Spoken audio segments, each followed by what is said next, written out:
প্রিয় শিক্ষার্থীবৃন্দ, আমি Debashis Jordar, Khulna collector public school college নবম শ্রেণীর রসায়ন, নবম এবং দশম শ্রেণীর রসায়ন ক্লাসে তোমাদের সকলকে শুভেচ্ছা এবং স্বাগতম। আমরা গত ক্লাসে রাদারফোর্ড মডেলের স্বীকার্য সমূহ জেনেছিলাম। রাদারফোর্ডের মডেলের যে পরমাণুর কেন্দ্রে নিউক্লিয়াস আছে তার ব্যাখ্যা আমরা দেখেছিলাম, যে এবং সৌরজগৎ রাদারফোর্ডের মডেলকে সৌর মডেল বলা হয়, এই সকল ব্যাখ্যা সম্পর্কে জেনেছিলাম। তো শিক্ষার্থী বন্ধুরা, আজকে আমরা রাদারফোর্ড মডেলের সীমাবদ্ধতা শিখব, তার সাথে আর একটা বিষয় শিখব যে পরমাণুর কেন্দ্রে নিউক্লিয়াস আছে প্রমাণ করতে হবে। পরমাণুর কেন্দ্রে নিউক্লিয়াস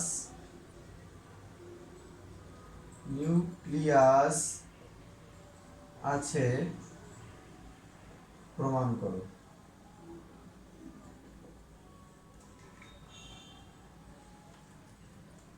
বিজ্ঞানী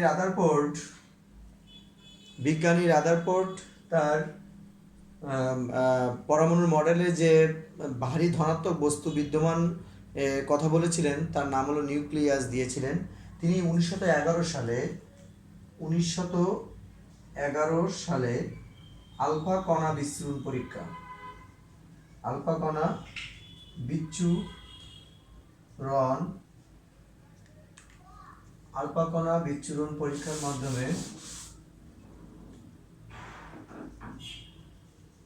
পরীক্ষার মাধ্যমে প্রমাণ করেন হলো পরমাণুর কেন্দ্রে নিউক্লিয়াস আছে। এই পরীক্ষার জন্য তিনি ভারী তেজস্ক্রিয় ধাতু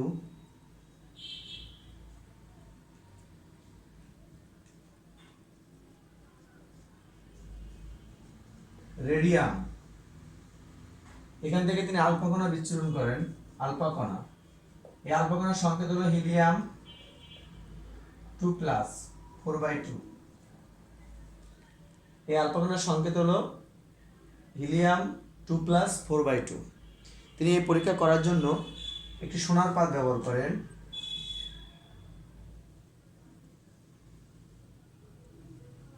এটা হলো সোনার পাত। তিনি এর পিছনে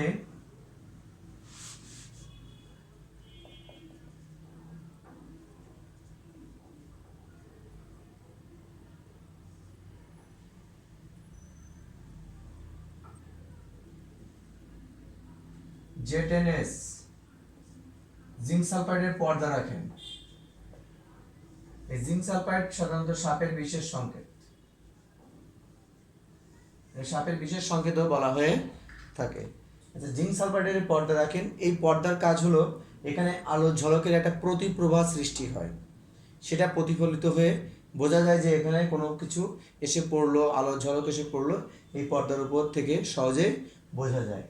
এরপর তিনি অসংখ্য আলফা কণা পজিটিভ চার্জযুক্ত অসংখ্য আলফা কণাকে তিনি এই সোনার পাতের উপর নিক্ষেপ করেন।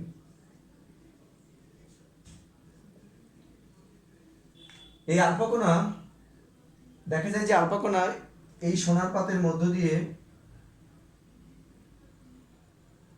এই পরমাণুর অধিকাংশ, এই সোনার পাতটাকে পরমাণু বোঝানো হয়েছে, এই পরমাণুর অধিকাংশ স্থান ফাঁকা,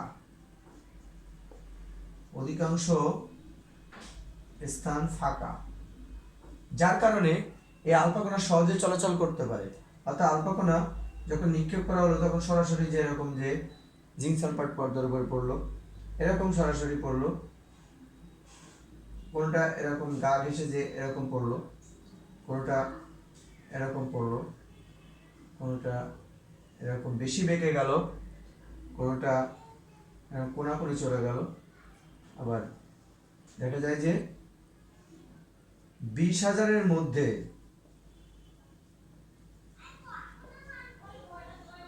একটি 20,000-এর মধ্যে একটি আলফা কণা সাধারণত পরমাণুর কেন্দ্রে নিউক্লিয়াসে, অর্থাৎ পরমাণুর এই যে কেন্দ্রে যে ভারী বস্তু বিদ্যমান এখানে আঘাত পেয়ে ফিরে আসে।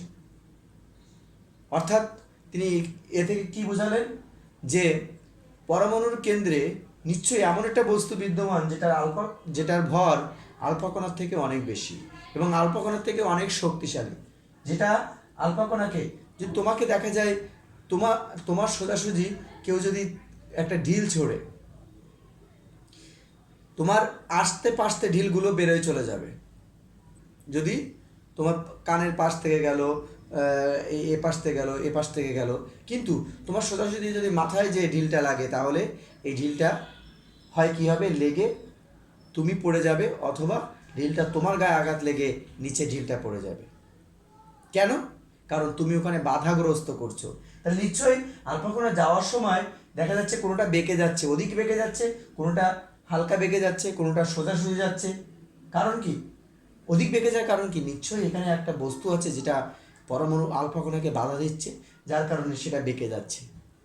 এইভাবে যেতে যেতে দেখা যাচ্ছে 20,000-এর মধ্যে একটা আলফা কণা পরমাণু ওই ভারী বস্তুকে বাধা পেয়ে ফিরে আসছে। অর্থাৎ সেই ভারী বস্তুটার আলফা কণা থেকে অনেক বেশি শক্তিশালী। রাদারফোর্ড যার নাম লিখেছিলেন নিউক্লিয়াস, রাদারফোর্ড যার নাম লিখেছিলেন নিউক্লিয়াস।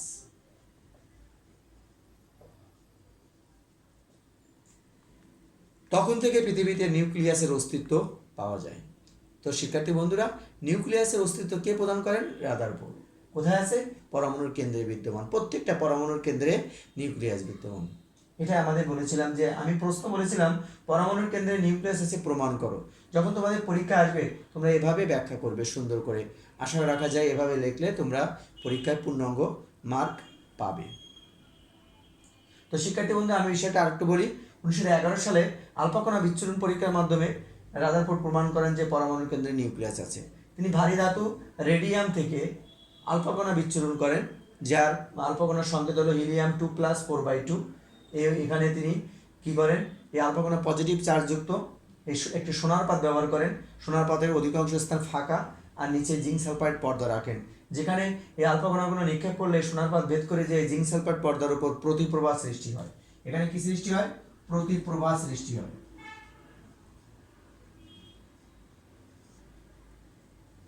এই প্রতিপ্রবাহ সৃষ্টি হওয়ার পরে সেটা কি হয়? দেখা যায় কোনোটা আলফা কণা সোজাসুজি যায়, কোনোটা অধিক বেঁকে যায়, আবার কোনোটা পুরো কেন্দ্রে বাধা পেয়ে ফিরে আসে। অর্থাৎ পরমাণুর কেন্দ্রে এমন একটা বস্তু বিদ্যমান যেটার নাম রেখেছিলেন রাদারফোর্ড, নিউক্লিয়াস। এটাই পরমাণুর কেন্দ্রে নিউক্লিয়াস আছে প্রমাণিত হলো। এভাবে তোমরা ব্যাখ্যা করবে। তো শিক্ষার্থী বন্ধুরা, আশা করি তোমরা বিষয়টা বুঝতে পেরেছো। আমি আরেকটু বিষয় নিয়ে আলোচনা করব, রাদারফোর্ডের মডেলের সীমাবদ্ধতা নিয়ে। তো চলো শিক্ষার্থী বন্ধুরা, আমরা রাদারফোর্ডের মডেলের সীমাবদ্ধতা শিখে নিই। রাদারফোর্ডের মডেলের সীমাবদ্ধতা। মডেলের সীমাবদ্ধতা। সীমাবদ্ধতা বলতে কি বোঝানো হয়েছে রাদারফোর্ডের মডেলে? যে ত্রুটি, তুমি কতটা রাদারফোর্ডের মডেলকে সমর্থন করো আর কতটা সমর্থন করো না। যদি সমর্থন করো না যখন আসবে তখন আমরা সীমাবদ্ধতা লিখব, আর সমর্থন করো বললে আমরা স্বীকার্য লিখব। তো সীমাবদ্ধতায় বলা হয়েছে যে ম্যাক্সওয়েলের তাড়িৎচুম্বকীয় তত্ত্ব, আমরা বিষয়টা এইভাবে ব্যাখ্যা করতে পারি। বিজ্ঞানী ম্যাক্সওয়েল তার তাড়িৎচুম্বকীয় তত্ত্ব বলেছেন যে কোনো বস্তু ক্রমাগত শক্তি বিকিরণ করতে করতে করতে করতে করতে করতে একসময় কেন্দ্রে পতিত হয়। যেমন আমরা উদাহরণ হিসেবে বলতে পারি যে আমরা যখন দিনে কর্ম শুরু করি তখন সকালবেলায় খাওয়া দাওয়া করে আমরা বাইরের দিকে বেরোই, কিন্তু একসময় কাজ করতে করতে বাইরে কাজ করতে করতে ক্লান্ত হয়ে পড়ি, তখন আমরা নেড়ে ফেরার জন্য চেষ্টা করি। অর্থাৎ আমাদের শক্তিটা আস্তে আস্তে ফুরায় যেতে থাকে, অর্থাৎ শক্তিটা পরিবর্তন হয়েছে। সুতরাং এরকম বিষয়টা যে এইভাবে ক্রমাগত শক্তি বিকিরণ করতে করতে করতে করতে ওই বস্তুটা আমাদের মতো শক্তি নিঃশেষ হয়ে যায় যখন, যার কারণে সে একসময় কেন্দ্রে পতিত হয়। ম্যাক্সওয়েলের তাড়িৎচুম্বকীয় তত্ত্বে এ কথা বলা হয়েছে। সেই ম্যাক্সওয়েলের তাড়িৎচুম্বকীয় তত্ত্বের অনুসরণ করে বিজ্ঞানী রাদারফোর্ড বলেন যে পরমাণুর কেন্দ্রে যে নিউক্লিয়াস আছে এবং ইলেকট্রনগুলো পরমাণুর কেন্দ্রে নির্দিষ্ট দূরত্বে ঘুরতে থাকে এবং এগুলো ক্রমাগত শক্তি বিকিরণ করতে করতে একসময় কেন্দ্রে পতিত হয়। কিন্তু আদৌ কখনো কেন্দ্রে পতিত ইলেকট্রনগুলো হয় না, কারণ ইলেকট্রনগুলো ঋণাত্মক চার্জযুক্ত আর নিউক্লিয়াসটা ধনাত্মক চার্জযুক্ত। নিউক্লিয়াস ধনাত্মক আর ইলেকট্রনগুলো কি ঋণাত্মক চার্জযুক্ত, কেন্দ্রে পতিত হয় না। একটা সীমাবদ্ধতা পেলাম যে ইলেকট্রন কেন্দ্রে পতিত হয় না। ম্যাক্সওয়েলের তাড়িৎচুম্বকীয় তত্ত্ব অনুসারে তিনি যেটা ব্যাখ্যা দিয়েছিলেন সেই ব্যাখ্যাটা ছিল তার ভুল ধারণা। তিনি যে ইলেকট্রনগুলো একটা কক্ষপথ বরাবর ঘুরে, আমরা পরবর্তীতে যে বোর মডেল থেকে আমরা জানতে পারবো, এই কক্ষপথ সম্পর্কে সঠিক ব্যাখ্যা তিনি দেননি, কক্ষপথ সম্পর্কে ধারণা দেননি, তিনি সম্পর্কে ধারণা দেননি তিনি।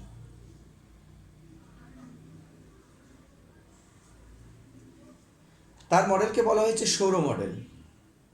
কিন্তু আমি যদি বলি যে সৌর মডেলে গ্রহগুলো চার্জ নিরপেক্ষ, সূর্যের চারিদিকে গ্রহগুলো ঘোরে অনবরত, কিন্তু ইলেকট্রনগুলো চার্জযুক্ত, নিউক্লিয়াস চার্জযুক্ত, প্লাস মাইনাস।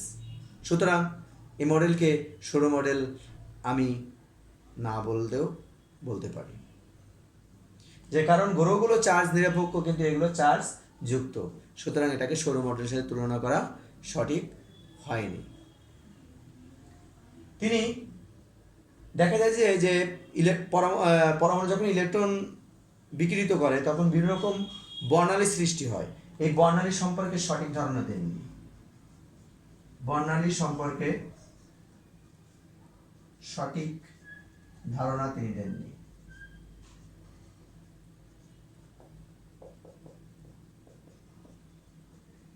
কক্ষপথের আকার আকৃতি সম্পর্কে সঠিক ব্যাখ্যা তিনি দেননি।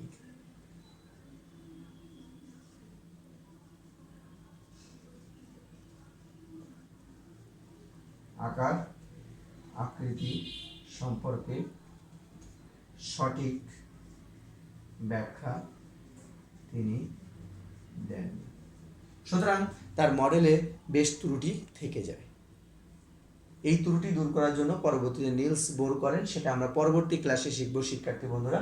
তো আজকে আমরা বিষয়গুলো শিখলাম যে পরমাণুর কেন্দ্রে নিউক্লিয়াস আছে, আমরা সুন্দর করে শিখলাম।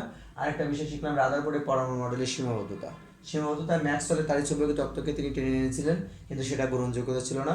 সৌর মডেল সম্পর্কে সঠিক ব্যাখ্যা এখানে বলতে পারি আমরা, সৌর মডেল বলা যেতে পারে না, বলা যেতে পারে না। আমরা প্রত্যেকটা অংশ থেকে একটা করে প্রশ্ন আমরা তৈরি করতে পারি, কেন কেন্দ্রে পতিত হয় না, কক্ষপথ সম্পর্কে এর মধ্যে সৌর মডেল কেন বলা হয় না, এই সকল বিষয়গুলো নিয়ে আমরা ছোট ছোট প্রশ্ন আমরা শিখতে পারি, এবং এগুলো তোমরা সাধারণত এইচডব্লিউ হিসাবে করবে, কেন কেন্দ্রে পতিত হয় না, এগুলো প্রশ্ন তৈরি করবে, তোমরা প্রশ্ন তৈরি করবে।